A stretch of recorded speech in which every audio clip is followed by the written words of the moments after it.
This is a video that demonstrates some of the implementation that I've done through Wwise on this Unity project called GameKit 3D. First, I want to talk about the implementation I've done with the ambience. This is the ambient controller that I designed for this project. The ambient wind is controlled by 4 emitters that follow the camera and allow the camera to rotate around inside the emitters to simulate an immersive outdoor area. When the player goes indoors, the emitters collapse and wait outside. An LPF is applied if the player goes further away from them.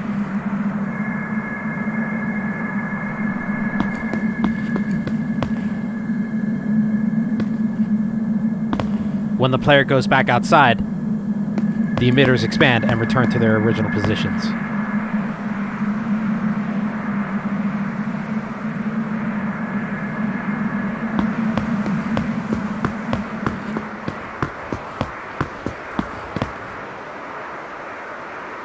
Here are the emitters again, with the spheres invisible.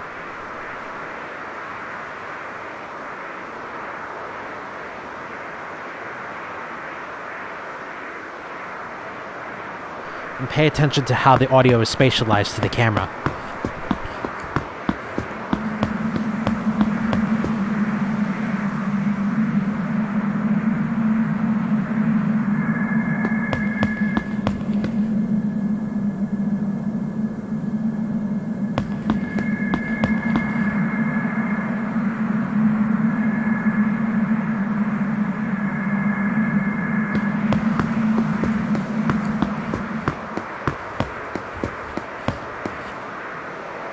Whenever the player's health drops to 1 health point, all sounds that are listed under the diegetic actor mixer have an LPF applied to them.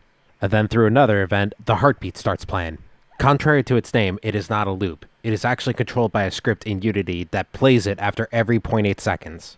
Shown here on line 72, it checks to see if the player's health is at 1 and if the bool ready heartbeat is true. When both conditions are met, it plays the heartbeat. It sets the ready heartbeat to false to prevent it from playing on the next frame. Then it waits 0.8 seconds, and then it sets the bool to true, so that way the heartbeat can play again. This is to ensure that the heartbeat sample will still finish, even after the player dies, so that way I don't need to remove the heartbeat abruptly. Here it is in action.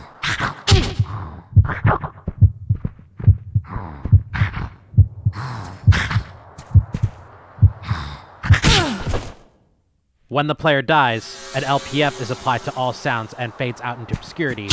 And when the player respawns, the LPF is slowly removed, fading back into normal gameplay. This project includes a switch that affects how the player character reacts when attacking. The switch is tied to the health, and changes depending on how much is left. If the health is greater than or equal to 3 points, the player will use tough and battle-ready yells when swinging her staff. However, she will use weaker grunts when her health is at 2 points or less. The vocal cues are separated by a switch container, which houses 2 random containers that contain the sounds. Here's a demonstration of it.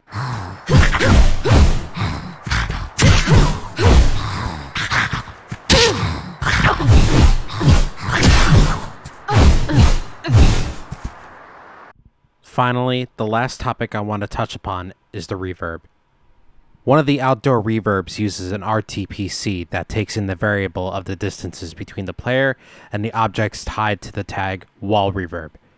The script collects all the tagged objects into an array, and then checks to see which of those are the closest to the player.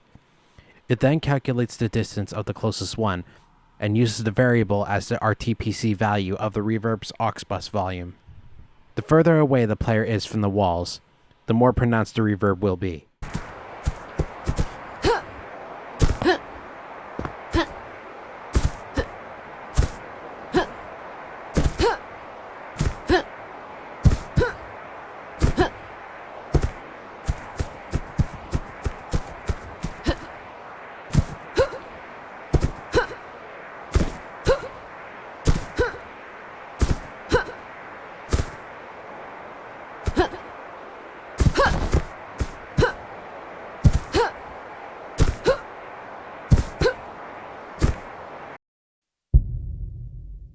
Thank you for listening.